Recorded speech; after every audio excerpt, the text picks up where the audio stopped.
Hi folks, welcome to the Mayor's Desk. I've got 4 items I'd like to specifically cover that I hope will interest you as a result of this week's council meeting. Point Lowly Cottage is getting a lot of people asking what's happening with the cottages. We can now say that by early April work should commence. Yes, it's been a long time coming. There have been initial delays because the prices when we sought quotes were exceptionally high, so there's been a lot of work behind the scenes to review the scope of works and get that price down.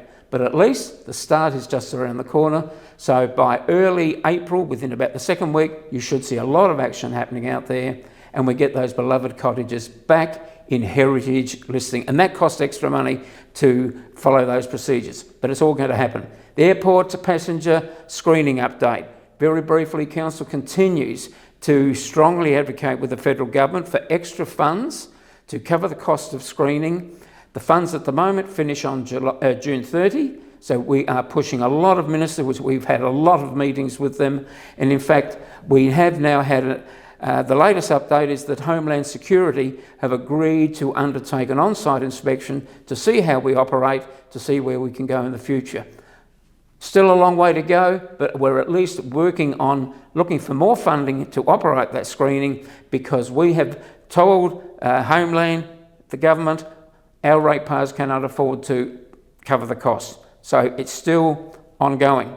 The Northern Water Supply Project, I'm sure most of you have already heard about the projects that's going on looking at desalination. 3 sites were selected to look at: Point Lowly, Craig Point and Mullaquana Station. We are very pleased to report that we have been advised the Mullaquana site is now listed as the preferred site for a desalination plant.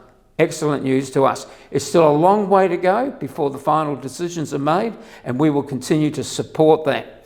Council's always advocated for the Mullaquana site, always saying that Point Lowly and Craig Point definitely out of the equation. So good news there. A lot more information if you'd like to read this week's agenda on Council's website to find out a bit more background. And the other point, a subject, it's entitled the Foreshore Adaptation Option Study.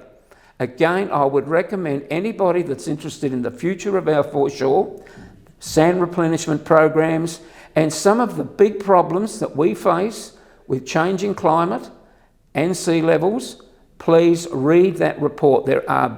There's a lot of information, very useful photos from experts about the future of our foreshore. They are coming up with short-term actions for us, but also in the long term, looking at past 2040 and going on to later in the century. If we do nothing, then our foreshore is in big strife. But council obviously won't do nothing. They will look at what the experts are saying and plan ahead. But it's another aspect of how we will, over a period of time, have to invest significant funds if we want our children and their children to enjoy a day at the beach. Big problems ahead if we don't act, but we are. And it will require more sand replenishment and more vegetation on our foreshore. A lot of people don't like what they call weeds. Without that vegetation on the foreshore, without sand replenishment, we will not have a beach. So a lot of planning to go ahead. They're just 4 items. I do encourage people, if you've got that genuine interest, particularly in the siting of the desalination plant and these reports on the future of our beach, check them out on the agenda of council on the website. Probably gone over time, so for now, see you next time. Cheers.